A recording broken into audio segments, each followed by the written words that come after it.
Bungie has drastically improved the portal in Destiny 2, but Guardians have portal PTSD now, and not everyone's aware of how much better the system has got. Not everyone has logged back in to continue their leveling. They're a little too burnt out on it. Paul Tassi just uploaded a video titled Destiny 2 The Portal.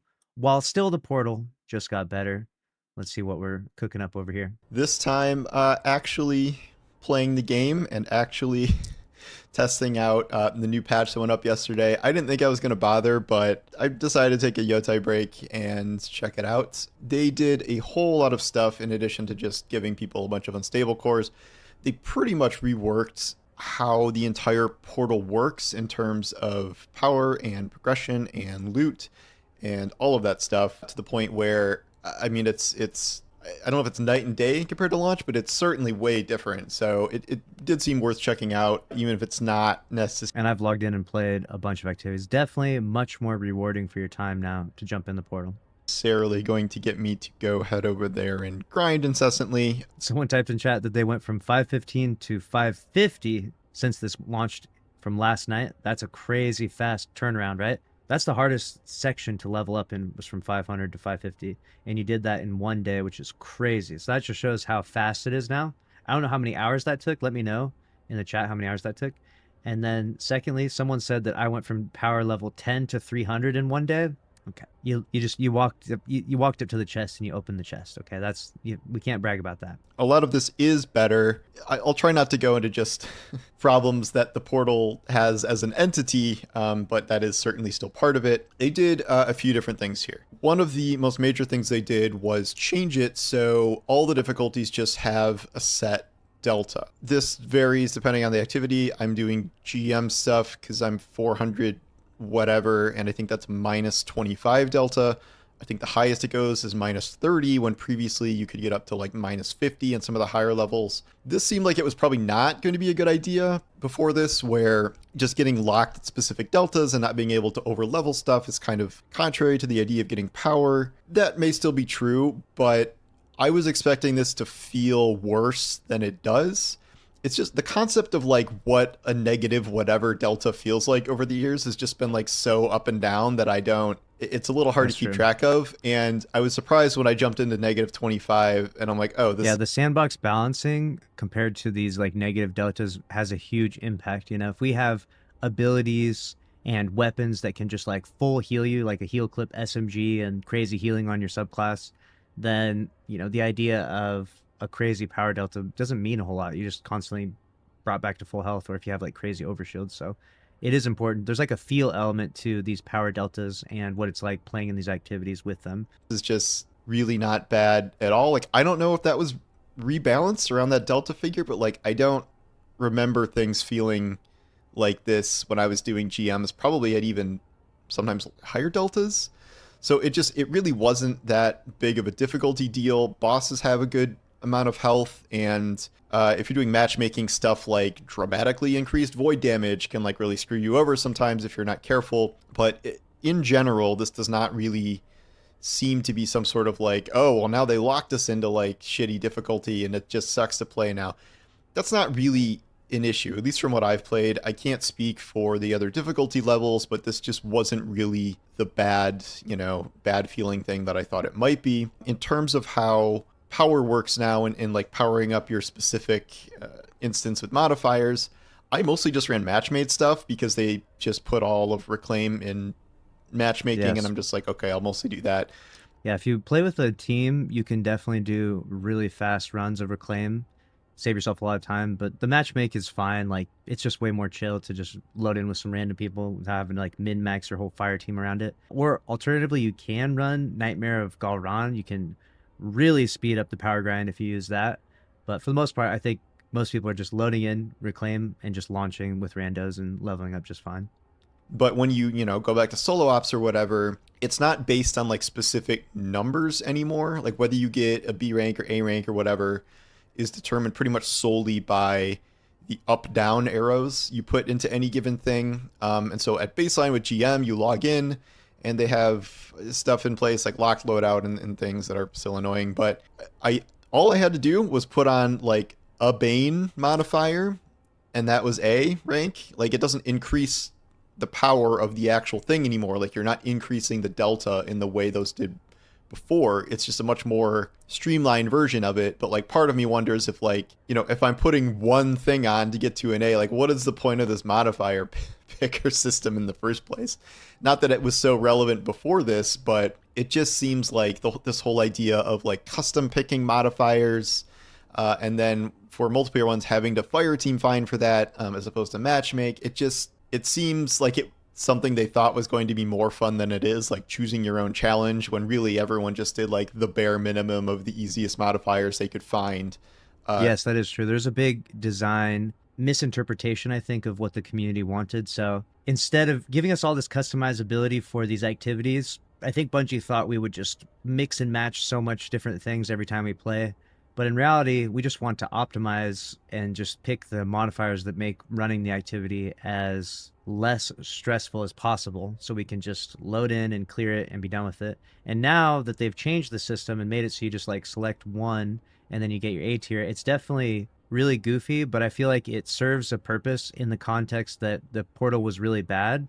And right now, this is kind of an intermediary stage where they're working to fix it. I imagine that the end result will be that power would just be removed from the system altogether, because having the power grind in Destiny 2 and power deltas on the activities is pretty pointless. To get, you know, the whatever rank they needed. Now it's even easier to do that, which is like, you know, that feels better. It's certainly better, but it's still kind of the same system of like, did this need to exist at all? Which is why I'm mainly just going to be like, whatever, I'll matchmake with these random ass modifiers, and they took some of the worst ones out, so matchmaking isn't quite as terrible as it used to be. I also note with matchmaking now, like doing stuff like Reclaim, where there's like some amount of mechanics involved, like more advanced than a strike.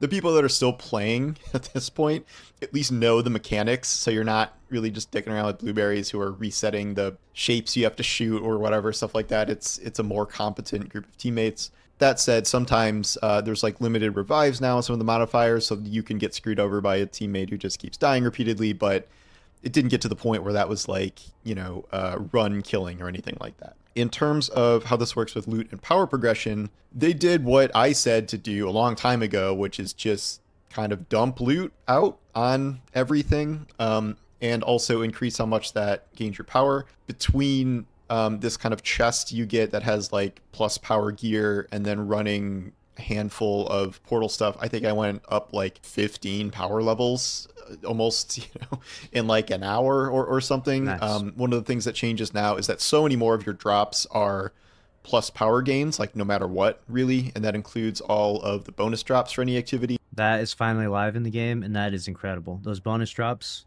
like the green engrams that you click on the activity, are powerfuls now. So it makes leveling significantly faster and less tedious. So this does sort of motivate you to hop around and get like the thing with 4 drops as opposed to the thing with 1 drop, as that will increase your power faster. So this idea, it is, you know, a way to motivate players, I guess, to rank up in power, because it goes a lot more quickly now. And also we know that power is not being reset. So between those two things, it's like, okay, well, maybe I do want to get to 500 whatever and have a much better shot at T5s when Renegades hits, because it certainly is easier now. That's for sure. And, you know, at 400 something, I'm getting mostly tier 4 loot, which is good. Stuff like Reclaim, they put in like a mid break chest in there between each segment, which is good. So I think that's like 3 more drops than it had previously by itself. And it, you know, that specifically seems better. They did up some of the rewards for other activities. It doesn't necessarily seem like just solo ops grinding is the way to progress now, because with the bonus drop thing, you really do kind of want to seek out the things that have bonus drops. You know, I think it depends on what it is, because something can have bonus drops and some things can't. But if something is just horribly inefficient or not going to be fun to play with randoms or whatever, you're still probably going to want to veer away from that. I've barely experimented with these like new dungeon encounter things or some of the stuff they threw into Pinnacle Ops now. I think one of the issues I have with loot now is that I wish I could just farm something specifically that was like only the new gear they just released. Like, this is a pretty common thing of like, we have a bunch of new gear, you grind this thing and this thing to get that new gear. But it's, what's happened is like they just have this wider loot pool that's like everything now, and you can target farm things occasionally when they come up with the new gear. And then Reclaim, I think, gives you like one guaranteed drop of the new stuff. But Yeah, this is actually a valid point where if you're trying to farm like mint retrograde, there will be these random mint days where you can like focus farm a certain activity. And that's great for that given day, but then all the in between time can be a bit frustrating. it's still not really where I'd like it to be. And I'm just not. The pool is just like really weird and kind of sprawling now.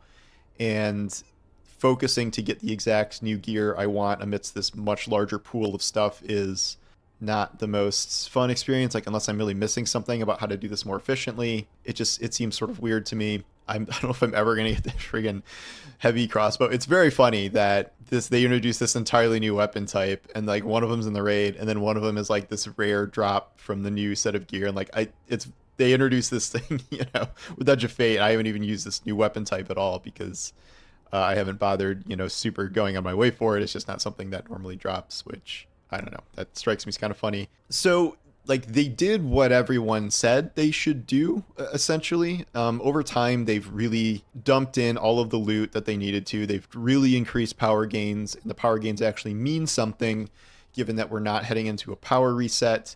The unstable core thing, just adding a shit ton of unstable cores, that was good because I could just, if I get something I like, if I want to pull something from the vault, I just automatically do it. No big deal. It was very annoying to manage unstable cores before. Again, I don't think they need anything for infusion, but here we are. It's kind of weird now that like, What was that super pop? What the hell? Bro just threw a super at the wall? Hold on. it's kind of weird now that like getting gear and dismantling it is giving you unstable cores. So it is essentially giving you nothing because they made this change so quickly. The problem with all this is I just still feel so disconnected from the game now in its current state and the portal stuff. I just don't enjoy the process of grinding the portal at this point. I really tried. I did it for a number of months, and if this was like this from the start, I think there would have been some level of pushback or less pushback in terms of how it felt to grind the portal and how exhausting The fatigue is real. it was to get to X or Y milestone or X or Y tier. But it's just having this be the game more or less for 6 months because there's not like week story stuff, and it's like, oh, there's one exotic mission that launches, you run a couple times, and then obviously Ash and Iron introduced Reclaim, which is not good. It's a good thing to farm loot from now because it's efficient, but it's not a good activity. And the rest of it is just made up of, old activities or solo ops we've already been doing for 4 months. And I don't know what's going to significantly change when Renegades hits outside of a couple of new activities to throw in there. All I want is like introduce a new activity or two. It's good. You farm that for loot. Higher difficulties give you higher tiers. Like, that's the main thing you do. And this spread over all these different activities in the portal and like 7 different kinds of matchmaking and like 1 dungeon encounter and onslaught and like a solo, it's like diversity of content, but it's like just so, it's almost overwhelming in terms of like just the sheer amount of like random shit to do. I actually think he's bringing up a good point here. And I feel like the portal, Bungie just went like balls deep with the portal. They just said the whole game is going to be the portal now. And the problem was they missed the mark and didn't bring like 80% of the game into it, which is really problematic. And I think that they could have bypassed a lot of these issues if they had created the portal as more like an alternative thing that you could do. I'll give you a good example. There used to be like Crucible labs where they would do more experimental stuff in PvP. They've kind of fallen away from that for some reason. I don't remember the last time we did Crucible labs, unless it is still going on and I just haven't been playing PvP that much. But from what I gather, they've moved away from Crucible labs largely. And I feel like the portal could have been an experimental type of playlist that they put up in the world director, and you could select the node and play these modes and these playlists with all these different modifiers, and they could work to, like build it out and push more activities into it while simultaneously keeping the existing Destiny 2 director and world. And of course, pumping out new content for Edge of Fate, which is like the most important thing of all. And you might think, well, there's no way that they're going to have a dev team for that size. Well, that's why the portal would have been a really small experimental project to start with. They give it a year or two, see how far it gets, see if they can actually, funnel the game into it efficiently, and if the community likes it. Because in that situation, if the community is enjoying the portal, like the customizability of these old missions, and there would be significantly fewer in this scenario, right?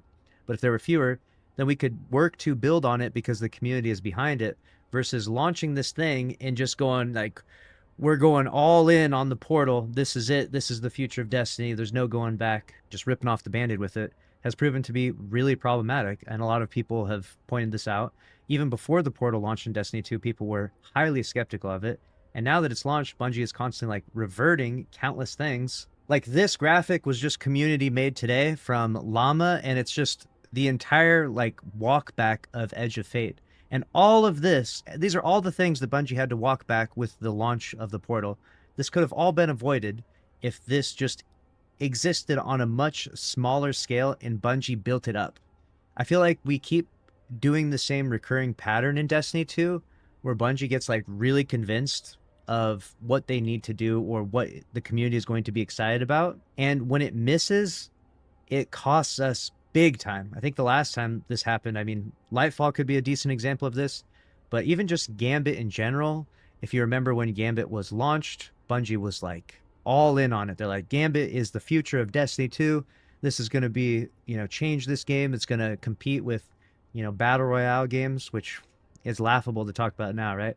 Like, can you think about that? Bungie thought that Gambit was going to rival Battle Royale in terms of popularity. Think about how far off they missed the mark with that one, right? And these things really cost them a lot of money if you think about it, because we've lost so much population because of this. I mean, significantly fewer people are coming to the game now. And the drop off is insane, Just making these decisions where they're just like, Gambit is happening and we're doubling down and we're doing a whole season of Gambit and we're doing Gambit Prime, even though the whole community is like, no, this is not it. This is not it.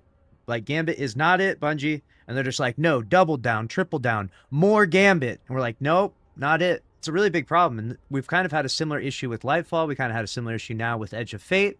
And it's like, there's only so many times you can do this before you just flatline, right? Like, you really need to spend more time creating experimental modes, like I said, Crucible Labs, and letting the community get a feel for them and see if that's like the direction in the future to take the game.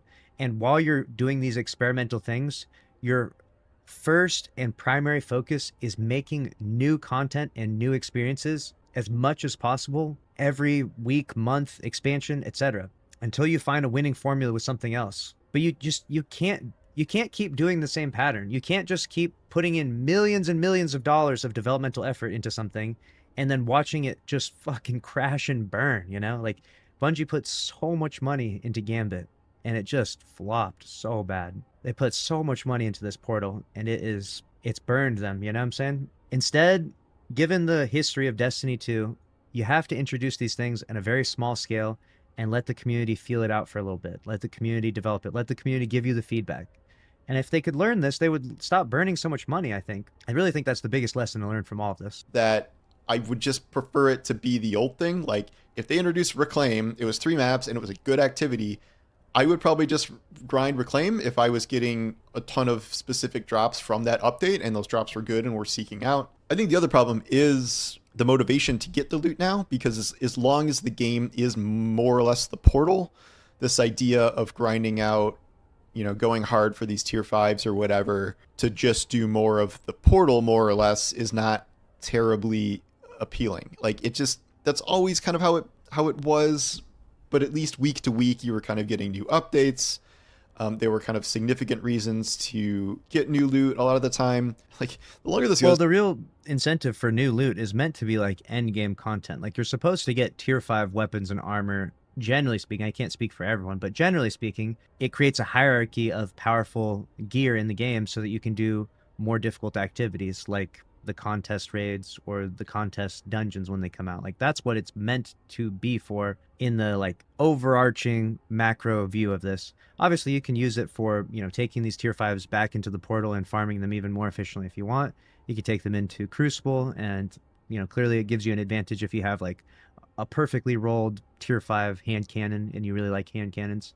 But that's really like you take it into endgame, you take it into challenging activities. Tier 5 loot is just like, It's the most hilariously power crept thing in the game. Like, I don't know how you go past it. Just look at a piece of tier 5 loot and see like 15 enhanced icons and enhanced mods and like super huge stats. And it's just I like have no problem with that. I have zero problem with tier 5 loot being overpowered. It is the same weapon, but it's just a more powerful version of it. And if you actually look at Destiny 2 pre-Edge of Fate, we were actually already doing a tiered system to a certain degree. I mentioned this previously, but like when you went to the Vault of Glass, you would clear it on normal and you'd get a normal Fatebringer, right? And then sometimes you'd clear it and you'd get normal Fatebringers that had red borders on them. So you'd get the God Roll normal Fatebringer and then you'd get the red borders. And once you get 5 of those red borders, you dismantle them. You can now go and craft your Fatebringer. Costs you some materials, etc. And now you've got a God Roll crafted Fatebringer. But then you've got the Adept version of it. Okay? You go, you farm that Adept version, and you can get even better perks on that. And then what would happen is if you've crafted all of the weapons in the Vault of Glass, when you got the Adepts to drop, they would drop with triple perks in each column. So you'd have like potentially a double God Roll, like a God Roll for PvP and a God Roll for PvE, or maybe even 2 variant God Rolls for PvE, like one that you could use for ad clear and another that you could use for shooting champions and another you could shoot the boss with, right? And so playing even further and unlocking all the crafteds unlocked a sort of like even more powerful version of a God Roll, a 4th tier basically. And so this tiered system basically existed in a more like rudimentary version pre-Edge of Fate. It's just they decided to bring the whole system into that because it worked well for Vault of Glass and these reprised raids coming in. It created a system where you play Vault of Glass on normal, you learn the mechanics, you play with, you know, randoms and matchmake, and then you continue to play week after week until you get the red borders, and then you continue to play until you're confident enough to take on Master, and then you take on Master, you get the Adepts, and then you finish out your whole crafted set, and then you get the like super Adepts, basically the triple perk Adepts from. So that system worked really well, and I think they just decided to implement that across all of Destiny 2, and I have no problem with that at all. I have no problem with the weapons being like crazy enhanced triple perks. I think that those things should be locked behind either really challenging activities or just something that's, you know, they can't just be handed out easily. Like you should have to like earn it, and there needs to be a tiered system. I don't think that tying it to power level was the right decision. I don't know that tying it to end game content is the right decision either, because not a lot of people do raids and dungeons as much as the other activities. So you have to kind of be careful what you tie it to a certain degree. But for the most part, you know, when you're doing a public event, you should get like the most base version of a gun. And when you're doing like a master raid or a contest raid, you should get like the most powerful, the most crazy version of a gun. Like, and there's a hierarchy of challenging content as you ascend all these difficult activities in the game, and it should match that. The loot should match the like ascent of hierarchy and the aspiration of challenging content. What do you where do you even go past here? And like once you have a handful of those that are good, it just, you know, it's negating everything below it. Like everything below 4 and 5 is largely pointless now, especially with how they just jacked everyone up in power to 300, where like tier 3 is tier 1 now, more or less. And it's just the whole system is just sort of flailing around and not working. And the changes they've made, I've said this before, like it doesn't really work as a coherent match to the way the system was designed in terms of progression and power. It's very clear they designed it the way it was before because they wanted to extend the grind, but they did it to a point where it was just beyond exhausting, and people dropped out that way, or people just dropped out because they don't like the portal. But that fundamental thing is not fixed, and people are like, well, Renegades hits, like they're gonna carve out the portal. They're not. The soonest we'd see any really significant changes there would probably be the next expansion 6 months after that. I mean, they can boost, you know, power or whatever, or figure out different ways to do rewards like they've been doing now, but it's short notice, let's say, to have any big changes coming the next month and a half here. The focus is definitely going to be on Renegades. I'm curious how they marry Renegades as an expansion with the portal, which it's weird because the portal is like free and Renegades is not free, and the major update is free, but you can't really necessarily put Renegade specific stuff in the portal because the portal's free. So like Edge of Fate, like the expansion exists as its own little thing with these weird little activities that put you on mythic difficulty, which is completely outside of the range of even the existing ones in the portal has. Like it's so messy, and I haven't heard anything about making that more streamlined. Like this idea that the portal was going to be like this easy new player onboarding experience. That is so far from what happened, right? If that was Bungie's vision, they missed the mark big time. Because everything is in one spot. Like, does anyone believe that that is what's happening here? Like, there's no way. Despite all this, this is a largely positive review of the changes they made. Everything they did is pretty much better than it was before. Power climb is way faster. You can get a lot more loot. The finagling with scores and letters and difficulty tiers and stuff like that is better. It is easier. It's more streamlined. I think the one thing that's bad is like with the way it worked with the numbers and the power and stuff, you could like get up to a point where you were farming something at level higher up and still getting tier 5s, but now you're forced into a delta. The delta's just not that bad though, so I don't think that's like the end of the world. But yes, obviously the larger problem of the portal is a thing, but in terms of making changes to the portal, I think they got it right and they did what many people, myself included, were telling them to do with the portal. I mean, it took 4 months or whatever it's been, but they kind of got there. It's been a long, hard road getting here, but we got here. The portal is not fixed, but the portal is in an acceptable state right now. And now we need everyone to know about it and hopefully still come back for Renegades. And maybe then we can, put this whole era behind us and remember this as, Destiny's, the Dark Ages, Eventually, it's just a matter of like, I still don't think this is going to fundamentally make people want to play the portal. I still don't really want to go back in and play the portal. I'm definitely going to come back for Renegades. I'm probably going to come back. See, I'm probably going to come back for Festival of the Lost because if that's just like a specific thing we can grind for specific loot, that's what I'm talking about. That's what I want to do. I don't want to have to balance bonus drops between like old strikes and battlegrounds and exotic missions and like it's diversity of content, but it's also it doesn't feel good to me. I'd rather just have an activity with loot and grind that activity until there's a new activity. I also like, and then with an option to do this other stuff if I want to. Like one of the things I've come around to is like the portal doesn't need to die. The portal needs to be like a thing attached to the rest of the game, not the central focus of the game, which is kind of where you run into a lot of problems. All right, there it is. That was Destiny 2, the portal. While still the portal just got better. Now, obviously, the portal has been a very hot topic and something that Bungie has definitely missed the mark in regards to the community's sentiment towards the vision of what we want to see the future of Destiny 2 look like. Obviously, we're 10 years deep into this game. We're going to year 11 for Destiny as a franchise. And our hope is that, as we transition to the next phase, that we do so like in an exciting manner. We want to be excited for what's out there post Light and Darkness Saga. Gives Bungie a big opportunity to try something new. And they did try something new. Unfortunately, it fell very flat on its face. It is fixed now, though, but the problem is you got a lot of people burnt out on Destiny 2 and how long it took them to fix it. So you got the portal PTSD running through everyone, and that's going to be problematic. Hopefully, with maybe a few minor tweaks from here to Renegades, and with Renegades having presumably a ton of marketing, like I imagine they want everyone that has ever played Destiny to know about Renegades and to give it a try.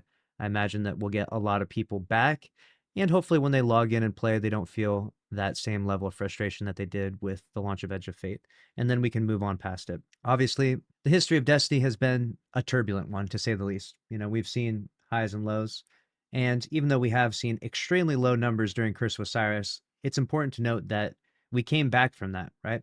Like, Curse of Osiris happened, and everyone was like, yeah, we're not playing this game. And even then, there was 355,000, so it wasn't like the worst, We're technically in worse times than that.